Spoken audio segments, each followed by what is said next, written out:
السلام علیکم ورحمۃ اللہ وبرکاتہ۔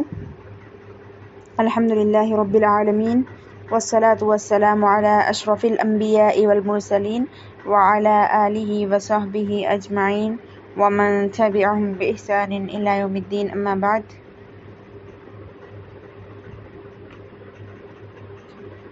شرعی ڈپلومہ کورس کے ادیان و فرق کے درس میں آپ تمام کا تہ دل سے استقبال ہے۔ امید ہے آپ تمام بخیر و عافیت ہوں گی۔ گزشتہ درس میں ہم شیعیت کے بارے میں جان رہے تھے، جس میں ہم نے جانا شیعیت کا معنی و مطلب کیا ہے اور ان کے عقائد، اور پھر اسی طرح ان کے فرقے، جن میں سے ہم نے جانا تھا روافض، امامیہ، ملامیہ، باطنیہ اور اسماعیلیہ کے بارے میں۔ انشاءاللہ آج ہم ان کے مزید فرقوں کے بارے میں جانیں گے۔ تو دیکھیے، انہی کا ایک اور فرقہ ہے محمرہ یا محمریہ۔ یہ فرقہ اسماعیلیہ ہی کی ایک فرع ہے، یعنی فرقہ اسماعیلیہ جو ہے انہی کی ایک شاخ ہے۔ انہوں نے اپنے امیر عبد القہار کے زمانے میں جرجان پر قبضہ کر کے اپنے تمام مخالفین کو قتل کر ڈالا۔ یہ لوگ اپنے کپڑے سرخ رنگ سے رنگا کر استعمال کرنے کا اپنا شعار بنا رکھا تھا انہوں نے، اس لیے انہیں حمر یا حموریہ کے نام سے موسوم کیا گیا۔ یہ لوگ اپنے مخالفین کو حمیر یعنی گدھے کے نام سے یاد کرتے ہیں۔ اسی طرح خرمیہ، انہیں اسماعیلیہ فرقے کی ایک گروہ کو خرمیہ کہا جاتا ہے۔ یعنی یہ خرمیہ کیا ہے؟ یہ بھی اسماعیلی فرقے کا ہی ایک گروہ ہے جو آذربائیجان میں ظاہر ہوا، جس کے معنی ہے لذت کی چیز۔ چونکہ یہ لوگ شریعت کی پابندی سے اپنے آپ کو آزاد سمجھتے تھے اور ہر قسم کے شہوانی تقاضوں کو پورا کرنے اور محرمات کی عصمت شکنی کر کے لطف اندوز ہونے میں اپنے آپ کو آزاد سمجھتے تھے، اس لیے انہیں خرمیہ کہا جاتا ہے۔ بعثت محمد صلی اللہ علیہ وسلم سے قبل ایران کے مزدکیہ فرقے کا بھی یہی نظریہ تھا۔ مزدکیہ کے ایک شخص کا نام بابک خرم تھا۔ اس کی امارت میں مزدکیہ فرقہ بہت طاقتور ہو گیا تھا۔ یہ لوگ بھی ہر قسم کے حلال کو حرام سمجھتے تھے۔ یہ لوگ سال میں ایک رات ایسی تقریب مناتے تھے جس میں مرد و عورت سب شرکت کرتے تھے، اور گہری اندھیری رات میں اجتماع گاہ کی تمام روشنیاں گل کر کے اندھیرے میں جس مرد کو جو عورت ہاتھ آ جاتی تھی وہ اسے اپنے لیے حلال سمجھ لیتے تھے۔ شاید اسماعیلیہ فرقہ کے اس گروہ کا، یعنی جو خرمیہ ہے، مذکورہ مزدکی بابک خرم کا اباحی نظریہ اپنانے کی وجہ سے ہی خرمیہ نام پڑا ہے۔ یعنی یہ لوگ حلال کام کو بھی، حرام جو کام ہوتے ہیں اس کو بھی یہ لوگ حلال سمجھ کر کرتے ہیں، نعوذ باللہ۔ اسی طرح دیکھیے قرامطہ، یہ بھی ان کا اسماعیلیہ کا ایک فرقہ ہے۔ قرمت کے معنی ہیں چلتے وقت قریب قریب قدم رکھ کر چلنا، جس میں کوتاہ نظر یا ناٹا قد کا شبہ ہو۔ یہ بھی کہا جاتا ہے کہ اس فرقے کے اکثر لوگ ناٹا و کوتاہ نظر ہوتے تھے۔ یہ لوگ حمدان بن قرمط کے پیروکار ہیں۔ یہ حمدان بن قرمط حجر و بحرین کے قریب کسی گاؤں کا رہنے والا سیدھا سادہ زہد پسند آدمی تھا۔ وہ ایک روز اپنے گائے بیل کے ساتھ چراگاہ سے اپنے گاؤں کی طرف جا رہا تھا۔ اتفاق سے راستے میں باطنیہ فرقے کے ایک مبلغ سے اس کی ملاقات ہو گئی جو حمدان ہی کے گاؤں کی طرف جا رہا تھا۔ حمدان نے بطور خیر خواہی سے پوچھا کہ شاید تم کہیں دور کے سفر سے آ رہے ہو اور تھک گئے ہو، بہتر ہے تم میرے اس بیل پر سوار ہو جاؤ۔ باطنی مبلغ نے جواب دیا کہ مجھے ابھی سواری کرنے کا حکم نہیں ہوا ہے۔ اس پر حمدان نے اس کو تعجب سے کہا کہ گویا تم بغیر حکم کے کوئی کام نہیں کرتے ہو۔ باطنی نے جواب دیا کہ ہاں۔ حمدان نے پھر پوچھا کہ تم کس کے حکم سے کام کرتے ہو؟ اس نے جواب دیا کہ میرے رب اور تیرے رب کے حکم سے۔ پھر پوچھا کہ تم کہاں جا رہے ہو؟ وہاں پر تمہارا کیا کام ہے؟ جواب ملا کہ میں اس لیے جا رہا ہوں کہ وہاں کے لوگوں کو جہالت سے، علم کی گمراہی سے، ہدایت اور برائی سے بھلائی کی طرف بلاؤں، اور انہیں فقر و ذلت کے بھنور سے نکال کر ایسی چیزوں کا مالک بنا دوں جن کے ذریعے وہ ہر قسم کی کد و کابش اور پریشانی سے مستغنی ہو جائیں۔ یہ سنتے ہی حمدان بہک گیا اور باطنی سے کہا کہ پہلے مجھے نجات دلاؤ اللہ تجھے نجات دے، پہلے مجھے نجات دلاؤ اللہ تجھے نجات دے، اور اس علم سے مجھے فیضیاب کرو جس سے لوگ مجھے محبوب ماننے لگے۔ تم نے جس چیز کا ذکر کیا میں اس کا زیادہ محتاج ہوں۔ اس کے بعد باطنی نے پوری طرح ہمدان کو اپنے شیشے میں اتار لیا اور اسے امام غائب کا معتقد بنا لیا، اور اس سے یہ عہد لیا کہ یہ امام غائب ایک راز ہے جو میں تمہارے اندر ڈال دیا، میرے اس راز کو کسی پر افشا ہرگز نہ کرنا، یعنی کسی کو بیان نہیں کرنا یہ راز۔ پھر اس باطنی مبلغ نے علم کے نام سے باطنیت کے ان تمام اسلام مخالف و اخلاق سوز فاسد عقائد کی تعلیم اسے دے دی جن کی وہ اپنے لوگوں میں ترویج کرتا رہا، اور اس طرح یہ فرقہ کرامتہ کے نام سے مشہور ہوا اور اتنا طاقتور بنا کہ بلاد ہجر و بحرین پر قبضہ کر لیا۔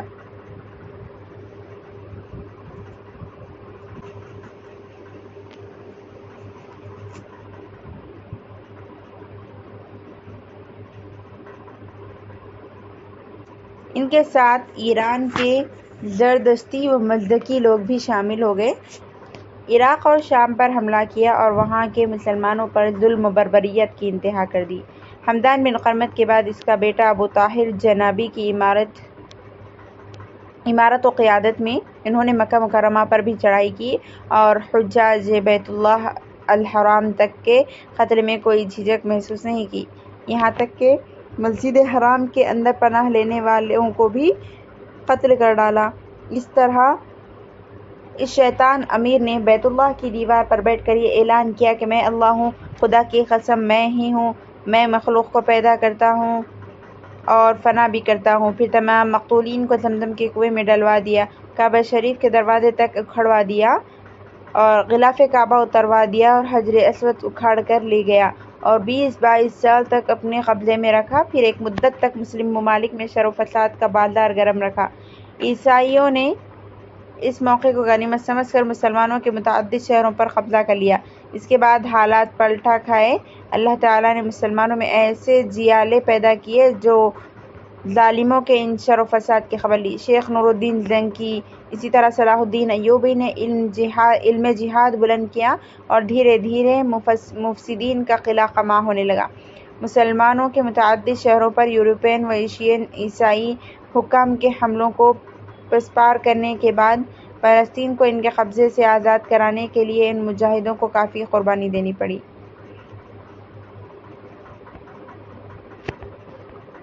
تو یہ تھے شیعیت کے فرقے اور اسی طرح ان کا کارنامے۔ اس کے بعد دیکھیے بہائیہ، انہی کے ایک فرقے کا نام ہے یہ بھی۔ بہائیت دراصل فرقہ بابیہ یا عقیدہ بابیہ کا دوسرا نام ہے، ٹھیک ہے، جو بعد میں اس فرقے یا اس عقیدے کو رواج دینے والا ایک سرگرم رکن مرزا حسین علی البیہ یا بہاء اللہ کی طرف منسوب کر کے بہائیہ نام سے مشہور ہو گیا۔ اگر آپ بہائیہ کے بارے میں کچھ جاننا چاہتے تو پہلے یہ جاننا ضروری ہوگا کہ بابیہ کیا ہے، اور بابیہ کا جاننے کے لیے ضروری یہ ہے کہ شیعہ امامیہ اور نصیریہ کے ضمن میں ذکر کردہ باب مفروضہ، یعنی جو باب وہ لوگ ذکر کرتے ہیں اس کو مفروضے کو ذہن میں رکھیں اور یہ دیکھیں کہ اس فرقے کا شیعیت کے ساتھ کیا تعلق ہے، جنہوں نے ایک فرضی امام کے ظہور کے پروپیگنڈے کے لیے لفظ باب کا خصوصی استعمال شروع کیا، جن کا یہ کہنا ہے کہ وہ فرضی امام پیدا ہو کر غائب ہو گیا لیکن بعد میں وہ اس وقت ظاہر ہوگا جبکہ اس کے ظہور کے لیے وقت سازگار ہو جائے گا۔ اسی فرضی امام منتظر محمد بن حسن العسکری کے ظہور کے لیے لفظ باب کے استعمال کو بعض شرپسندوں نے اعلی کار بنانے کی کوشش کی اور ایک کے بعد دیگرے کئی لوگوں نے اس عقیدے کے پردے میں یا اسی شیعی لفظ کے پردے میں مسلمانوں کے اندر فتنہ ڈالنے کے لیے وہی فرضی یعنی باب ہونے کا دعویٰ کیا۔ جب آپ کو اتنی باتیں معلوم ہو گئی تو اب آپ کے لیے جاننا آسان ہو گیا کہ بہائی یا بابیہ کیا ہے۔ تاریخ ثابت کرتی ہے کہ 19ویں صدی میں ایران میں ایک شخص پایا جاتا تھا جس کا نام مرزا علی محمد الرضا تھا، جو شیراز کا رہنے والا تھا۔ اس نے 1844 میں دعویٰ کیا کہ وہ اس فرضی امام منتظر کے ظہور کے لیے باب یا واسطہ ہے، اور لوگوں کی اصلاح و ہدایت کے لیے اس امام کے ظہور کا وقت بہت قریب آ گیا۔ اس طرح اس شخص نے امام محمد بن حسن العسکری کے ظاہر ہونے کے فرضی عقیدے کے ساتھ مزید دیگر خود ساختہ عقائد کی طرف لوگوں کو دعوت دینی شروع کر دی۔ چنانچہ اس کی دعوت کا، اس کے عقیدے کا اور اس کی جماعت و گروہ کا گروہ کا نام کیا ہے؟ بابیہ مشہور ہو گیا، کیونکہ اس شخص نے اس فرضی مخفی امام کے ظہور کے لیے خود کو دروازہ یعنی باب یا واسطہ ہونے کا دعویٰ کیا تھا۔ اس دعوے کے تھوڑی مدت بعد اس نے یہ بھی دعویٰ کیا کہ میں ہی وہ مخفی امام منتظر ہوں، کیونکہ اس مخفی امام کی روح میرے اندر حلول کر گئی۔ پھر کچھ مدت کے بعد اپنے دعوے میں ترقی کرتا ہوا اس نے نبوت کا بھی دعویٰ کر دیا، اور اس کے بعد اس کے شاگرد مرزا حسین علی نے یہ دعویٰ کر دیا کہ اس کے اندر اللہ کی روح حلول کر گئی، نعوذ باللہ، لہٰذا اسے صفت ربوبیت اور الوہیت بھی حاصل ہو گئی ہے۔ جب حاکم ایران یعنی ایران کے حاکم نے اس علی محمد شیرازی سے کہا کہ ان تمام خرافات و باطل دعووں سے توبہ کرے، تو اس نے ایک بڑے مجموعے کے سامنے اپنی فریب دہی اور کذب گوئی پر توبہ کا اظہار تو کیا، لیکن اس کے بعد پھر وہ اپنے باطل دعوے پر قائم رہا۔ اس سلسلے میں البیان نامی ایک کتاب بھی لکھ ڈالی، یعنی بعض دشمنان اسلام نے لکھ کر، یا پھر کیا ہوا، وہ جو کتاب اس نے لکھا بعض دشمنان اسلام نے لکھ کر اسے دی تاکہ وہ اپنے نام سے اس کو شائع کر دے، جس میں یہ دعویٰ کیا گیا تھا کہ وہ محمد صلی اللہ علیہ وسلم سے بھی افضل نبی ہے، اور اس کی یہ کتاب البیان قرآن سے افضل کتاب ہے۔ اس کے علاوہ وہ اور بھی بہت ساری خرافات و اباطیل کو ہوا دیتا رہا۔ یہودیوں نے شروع میں ہی یہ بھانپ لیا تھا کہ دین اسلام کو مٹانے اور اس کی اخلاقی اقدار کو بگاڑنے کے سلسلے میں عالمی یہودیت کے بعض اغراض و مقاصد کو بروئے کار لانے کے لیے بابیہ تحریک مفید ثابت ہو سکتی ہے۔ چنانچہ انہوں نے وحدت ادیان و وحدت انسانیت کی آڑ لے کر اپنے بعض افراد کو اس تحریک میں شامل کر دیا، تاکہ اس تحریک کے مرزا علی محمد الباب اور اس کے خلیفہ مرزا حسین علی بہاء اللہ کے تمام دعووں کی تائید کرتے ہوئے اس تحریک کو یہودی اغراض کے مطابق ہدایات و توصیات دیتے رہے۔ چنانچہ انہوں نے تہران میں 150 یہودیوں کو، ہمدان میں 100 یہودیوں کو، کاشان میں 50 یہودیوں کو اور کلباکیان میں 85 یہودیوں کو اس تحریک میں شامل کر دیا، بلکہ اس تحریک کو حالیہ نئے اسرائیلی شہر اوکا حالیہ اسرائیل میں اپنے مرکز کھولنے کی اجازت بھی دے دی گئی۔ برطانوی مسیحی سامراجیت نے بابیہ تحریک کی بیج مہیا کی، اور روسی الحادی سامراجیت نے اس بیج کو بویا۔ پودا اگنے پر اس کی پرورش کی اور اس تحریک کا نام بابیہ سے بدل کر بہائیہ رکھ دیا گیا۔ پھر دونوں سامراجی طاقتیں اس کی آبیاری کرتی رہیں۔ مزید برآں اس آبیاری میں عالمی صہیونی و یہودی سامراجیت نے بھی حصہ لیا، اور اس میں ہر ایک کا حصہ و شیئر اپنی اپنی مصلحت کے مطابق رہا۔ چنانچہ فرقہ بابیہ یا بہائیہ برطانوی مسیحی سامراجیت کی پیدا کردہ اور روسی و الحادی و عالمی یہودی سامراجیت کی لقطہ اور ان تینوں سامراجیتوں کی متبنہ ہے۔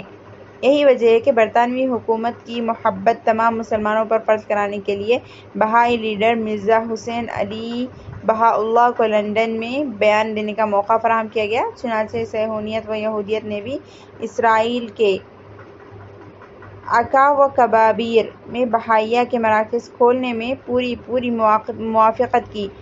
ان لوگوں کا عقیدہ یہ ہے کہ حضرت الباب الشیرازی ازل سے ابد تک ہر چیز کا علم رکھتے ہیں۔ وہ یعنی علی محمد شیرازی تمام رسولوں کے بادشاہ ہیں، اور ان کی کتاب البیان ام الکتاب وحی مازندرانی یعنی مرزا محمد علی بہاء اللہ ایک مقدس ہستی ہے، اسے ربوبیت کا درجہ حاصل ہے۔ اس سلسلے میں جلبائی نے اپنی کتاب الفرائد کے مقدمے میں کہا، ہمارے بیچ ظاہر ہونے والی ہستی قائمنا البہاء یا بہاء اللہ المازندرانی ربوبیت کے منصب پر فائز ہے۔ بمصداق آیت یوم یاتی ربک وجاء ربک والملک صفا صفا. اور یہ منصب ربوبیت اصلی منصب ہے، یہ نہ نیابت کا منصب ہے اور نہ رسالت کا منصب ہے. اسی طرح حیدر علی بہائی کہتا ہے، ہم اعلان کرتے ہیں کہ ہمیں البہا المازندرانی کی الوہیت پر یقین ہے جو ہمیشہ زندہ رہنے والا ہے اور قدیم الجمال ہے. بہا مازندرانی نے اپنے ایک مرید کو مخاطب کر کے کہا، خوشخبری دینے والا نے کہا کہ وہ یعنی خود ہر حال میں بولتا ہے کہ میں اللہ ہوں، لا الہ الا انا المہیمن القیوم.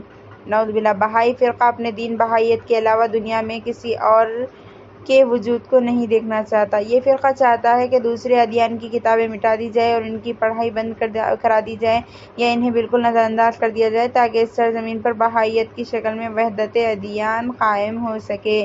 دنیا کے تمام لوگوں کو بہائی دین پر ایمان لانا ضروری ہے. بصورت دیگر انہیں اس سطح زمین پر رہنے کا کوئی حق نہیں، جیسا کہ بائی بہائیت کا فرمان ہے، اور وہ اپنی زمین پر ایسے شخص کو نہیں بسنے دے گا جو اس پر ایمان نہیں لاتا. حضرت اعلیٰ کے ظہور کے دن کے بارے میں البیان کی صراحت ہے کہ اس دن کی گردنیں ماری جائیں گی، کتابیں اور اوراق جلائے جائیں گے، عبادت گاہیں ڈھائی جائیں گی اور تمام لوگوں کو قتل کر دیا جائے گا سوائے اس کے جس نے اس پر ایمان لایا اور سچ کہا اور اس کو سچ جانا.